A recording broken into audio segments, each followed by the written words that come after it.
Queridos amigos y amigas, quiero tomar esa oportunidad para agradecer al nuevo gobierno de España y en particular mi querido amigo Joan Ribó, alcalde de Valencia, por la corajosa actitud de acoger los refugiados en el buque Aquarius.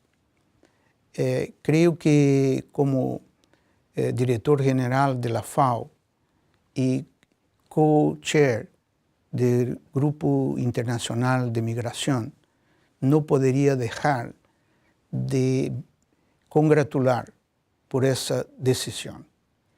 También quiero decir que la ciudad tiene un papel fundamental en jugar en varios temas. Ya hemos demostrado en Valencia la importancia de la ciudad en el tema de la seguridad alimentaria y en la alimentación saludable. Ahora también Valencia ha tomado el liderazgo para demostrar que la ciudad puede tener un rol fundamental en el tema de la migración. Si cada uno hace un poquito, si cada uno hace su parte, será mucho más fácil ecuacionar ese problema que hoy desborda por todas las fronteras del mundo. Creemos que una migración ordenada puede aportar una contribución muy importante al desarrollo de países. Es el caso, de ejemplo, de mi país, Brasil.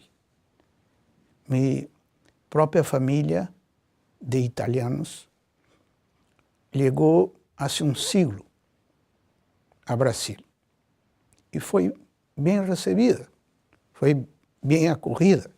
Y aquí estoy yo hoy día en Roma presidiendo la FAO. Creo que podemos, si cada uno contribuye, podemos lograr ecuacionar ese problema que hoy preocupa a todo el mundo.